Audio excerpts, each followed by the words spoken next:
Почитувани гледачи, ова е дневникот на телеканал А1. Еви ги настаните на денот.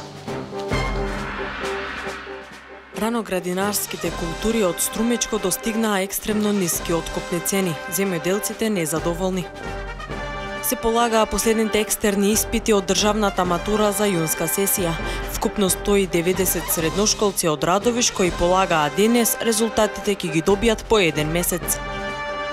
Во недела во Стар Дојран со почеток од 12 часот ќе се одбележи меѓународниот ден на ветерот, на кој ќе се промовираат придобивките од ветерот како извор на природна енергија.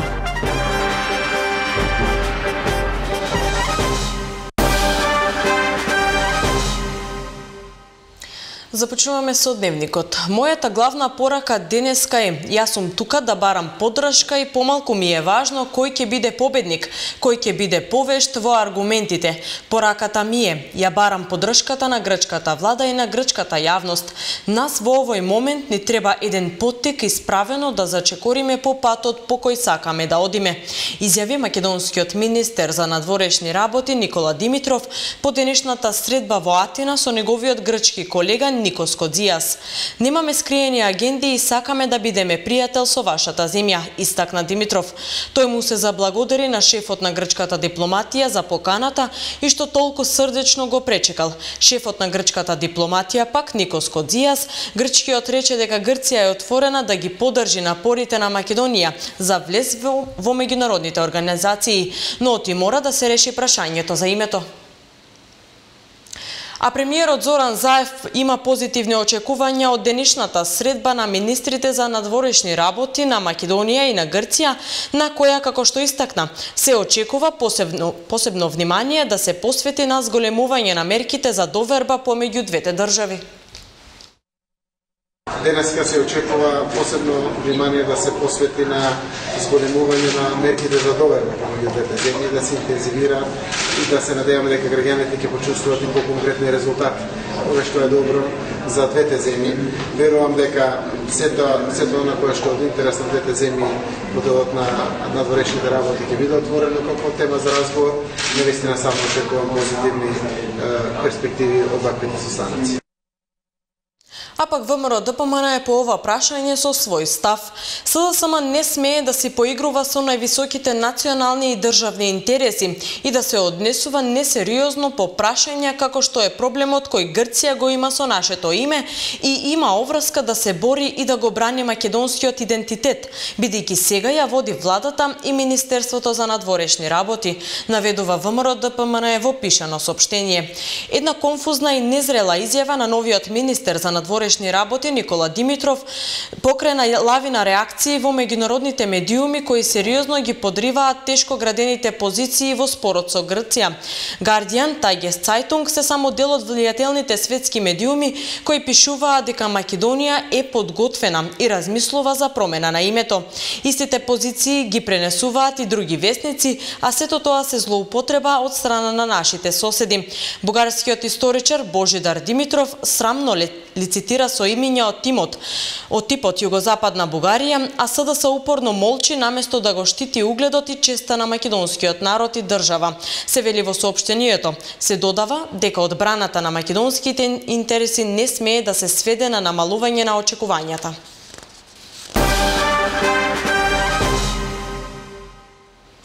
Одиме со настаните од југоистокот. Раноградинарските култури од најземјоделскиот крај во земјава достигнаа екстремно ниски откупни цени. Земјоделците се жалат дека годинава нема да можат да си ги покријат ниту трошоците, а камоли да имаат некаква заработка. Трговците го користат периодот за продажба на краставиците и доматите на пазарите по доста повисоки цени. Ниските откупни цени на краставицата, а од денеска и на доматот ја преливаат чашата на трпението кај струмичките земјоделци. Велат дека раноградинарскиот род годинава нема да им донесе никаква добивка, а временските неприлики веќе им создадоа големи трошоци. Доматите и краставиците на кванташкиот пазар во Струмица се продаваат речиси за џабе, а очекуваат да паднат цените и на останатите производи. Според нив ова се срамно ниски цени, од 2 динари за килограм краставици до 10 динари за пиперките и доматите за откуп на големо. 2 динара. Краставица, јагод, патиџан и он падна. И не знам дека ќе издржам на крај. Нищо не иде. Репроматериали са скапи. Не знам как ги преживеем. 5 милиона падна сега. 70 динара в рейките. 5 кила. Компира от 20 динара, 15 динара и он пади. Што планирате да направите? Не знам как се прави, додек ќе се дојде. Нема излаз, што да правам? И така ќе станеме, как ќе најдеме, само миштории, така ќе троши. Одруженијата на земјоделци вела дека веќе стапиле во контакт со ресорното министерство. Пред 2 дена имале разговор со еден од советниците, а денеска телефонски се слушнале и проблемите ги кажале на министерот Љупчо Николовски, од каде очекуваат во најскоро време да се најде решение за ваквата катастрофална состојба. До вчера и на краставицата од 3 до 5 динара и не се ни купува. Денеска за жал и доматата падна на 10 динара и производителите ги изврекаа. И нема откуп по откупните магазини. Така да известен е и министерот Николовски од наша страна, од Сојузот на земјоделци и чекаме да преземат некои конкретни мерки. Не е председател на Сојуз на земјоделци на Република Македонија, господин Тантаров, Шаклев го запознаях, така да очекувам, значи, да владата интервенира со некои мерки. Иначе ситуацијата е грозна. Информации, немаме ништо, тек почнаваме домати да береме, добрејци, просениково, пиперево, квалитетна домата, меѓутоа за жал краставиците исто на тај потек, долгата краставица излезуваше за Бугарија, сега за стена. Градошорци, значи, Василево, Добрејци, Давеле и Пиперево и така да катастрофални се цените, земјоделците не може да се покријат трошковите. Земјоделците прогнозираат дека наредниве денови може да поевтинат и останатите производи. Трговците пак настојуваат докре да искористат ваквата погодност, заработувајќи и по 50 денари за килограм домати, се додека понудата не се зголеми во пресред на поинтензивната берба од пластениците и вртоглавото паѓање на цената, како сега кај краставиците. Денеска се полагаат последните екстерни испити од државната матура за јунска сесија. Вкупно 190 средношколци од Радовиш кои полагаат денес, резултатите ќе ги добијат по 1 месец.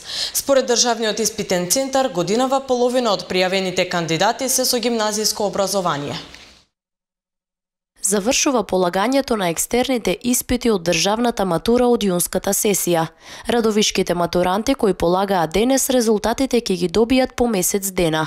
3 дена по добивањето на резултатите имаат право да поднесат приговор доколку не се задоволни од истите. Тие исто така можат да закажат и термин за увид на тестот во Државниот испитен центар во Скопје. Како што истакна Венка Тадирова, директорка на Средното општинско училиште Коста Сусинов од Радовиш, на матурантите им преостануваат да ги полагаат уште интерните тестови. Денес, како претходните денови, се полага екстерен дел од државната матура.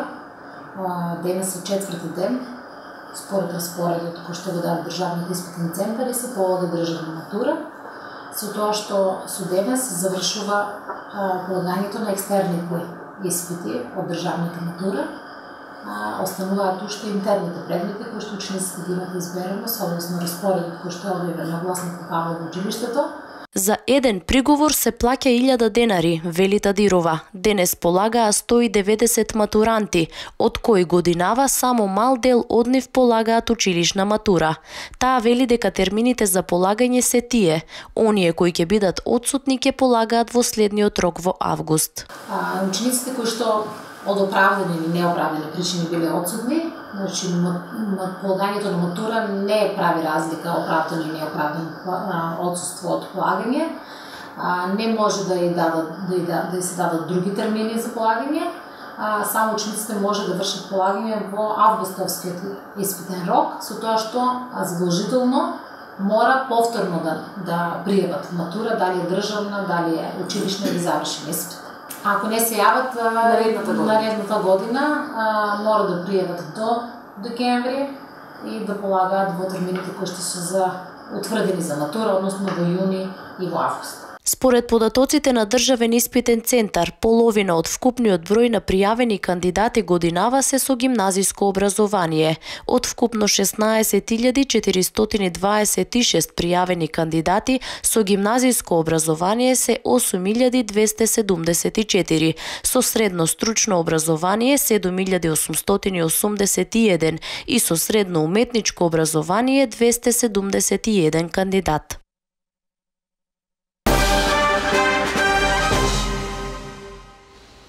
Продолжуваме со дневникот. На дводневната магионичарска и жонглерска изведба попратена со глума и хумор на оригинален и креативен начин, млади и стари гевгеличани имаа можност да се забавуваат на уличниот театар под отворено небо наречен Баскерфест. Заврши дводневниот меѓународен фестивал на улична уметност Баскерфест во Гевгелија.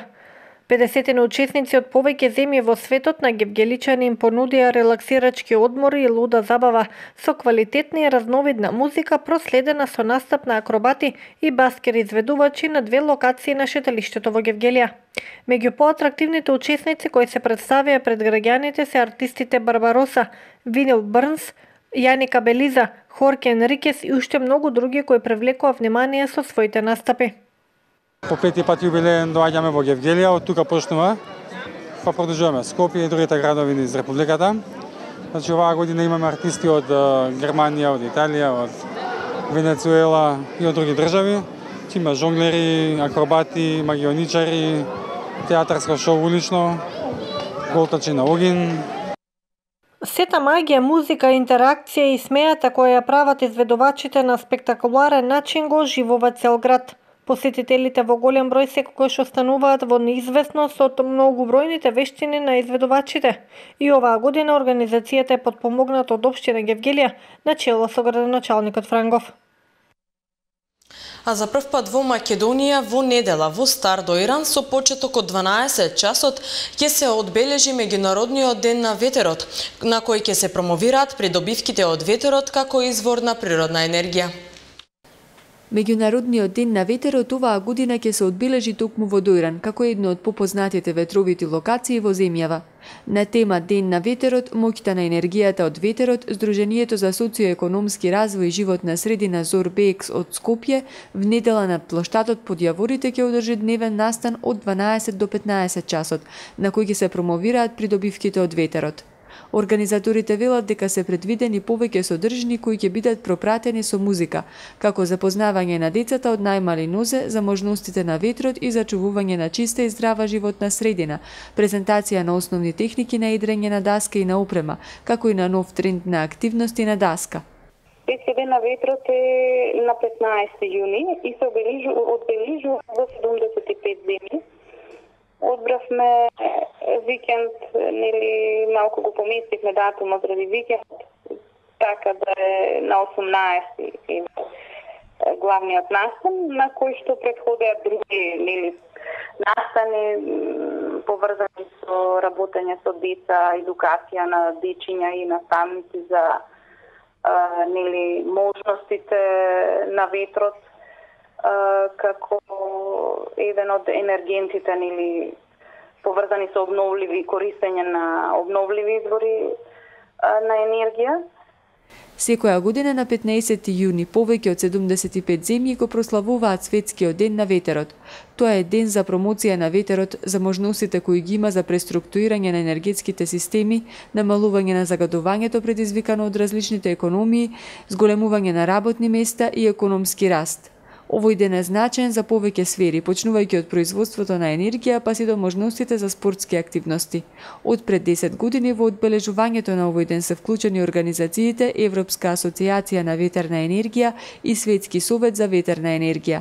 Како што посочуваат од Зорбекс, во денешно време енергијата на ветерот прерасна во созреана и мејнстрим технологија, која е една од најбрзо растечките индустријски сектори во светот со повеќе од 100 милиарди долари инвестирани во 2015 година.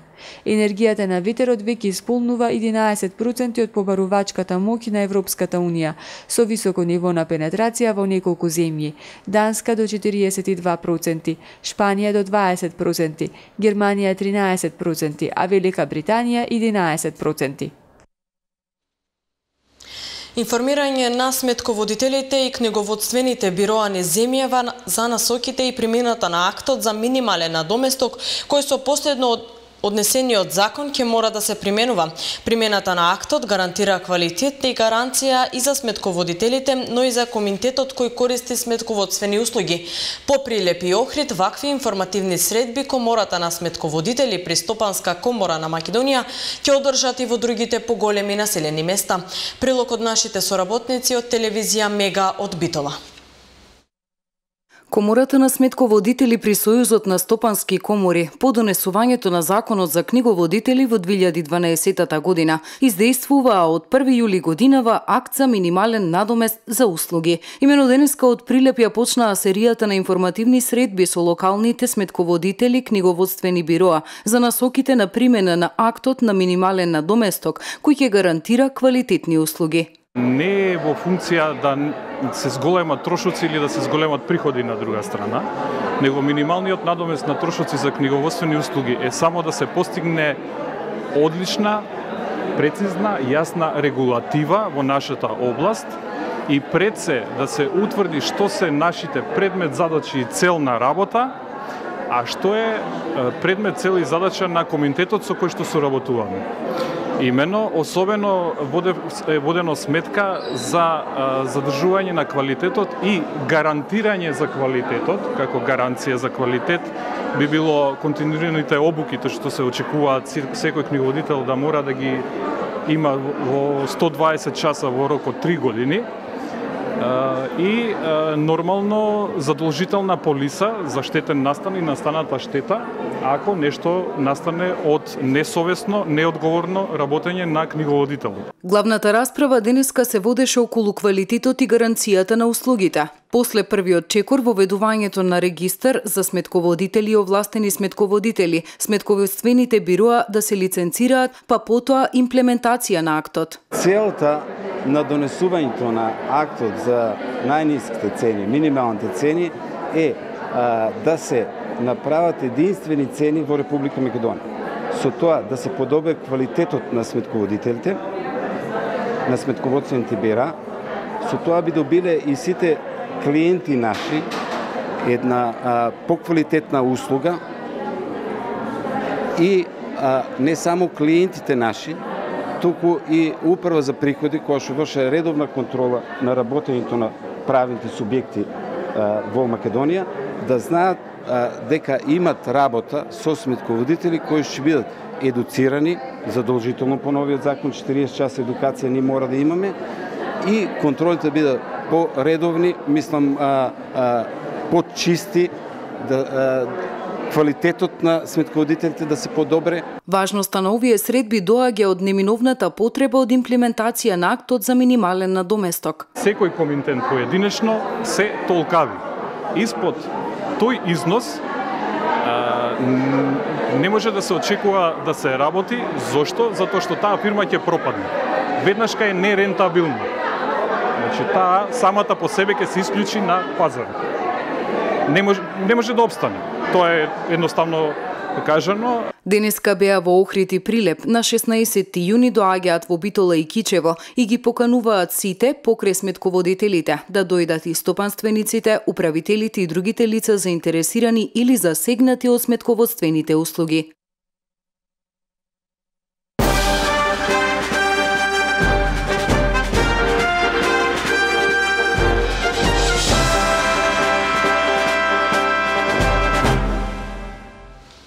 Почитувани следуваат настаните од светот, да ги проследиме. Американски федерален суд денеска ќе ја разгледува тужбата на околу 200 конгресмени од редовите на Демократската партија против председателот на САД Доналд Трамп, во која тврдат дека тој примал финансиски средства од странски влади преку своји компании без одобрение на Конгресот, што представува кршење на уставот на земјата. Во тужбата која ја поднеле најмалку 30 сенатори и 166 членови на представничкиот дом се наведува дека Трамп не барал одобрение од Конгресот, ниту за една уплата за стотици негови компании кои ги добивал од странски влади, откако во јануари ја презеде председателската функција, иако според уставот е должен да побара такво одобрение. Најмалку 30 лица се повредени во пожарот што избувна во 27-катната стамбена зграда во центарот на Лондон, соопшти службата за брза помош.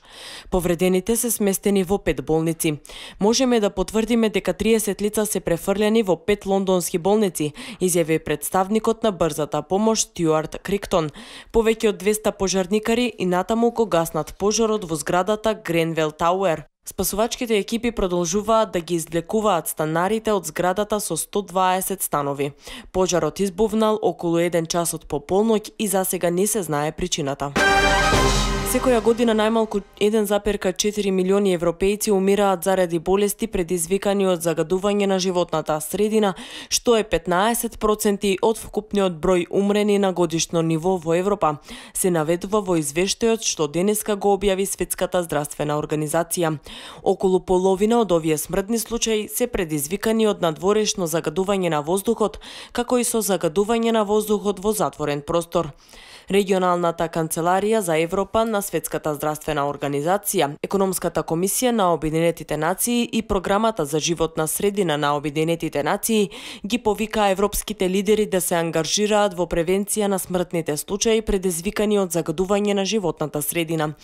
Најголем убиец во Европа кога станува збор за животната средина е загаденоста на воздухот, што е причинител за 620.000 смртни случаи на годишно ниво.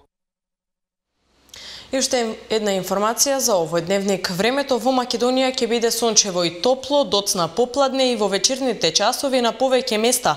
Нестабилно со пораен дожд и грмежи, особено во западните делови. Повремени врнежи од дожд ќе има и во текот на ноќта кон четврток, како и предпладне, а преку денот облачноста ќе се намалува. Позначителен влажен бран се очекува во сабота попладне, а за време на викендот ќе дува засилен северен ветер, а ќе има и значително намалување на дневната температура. Почитувани гледачи, ова беше се за овој дневник. Ви благодарам на вниманието со кое не следевте. Пријатно!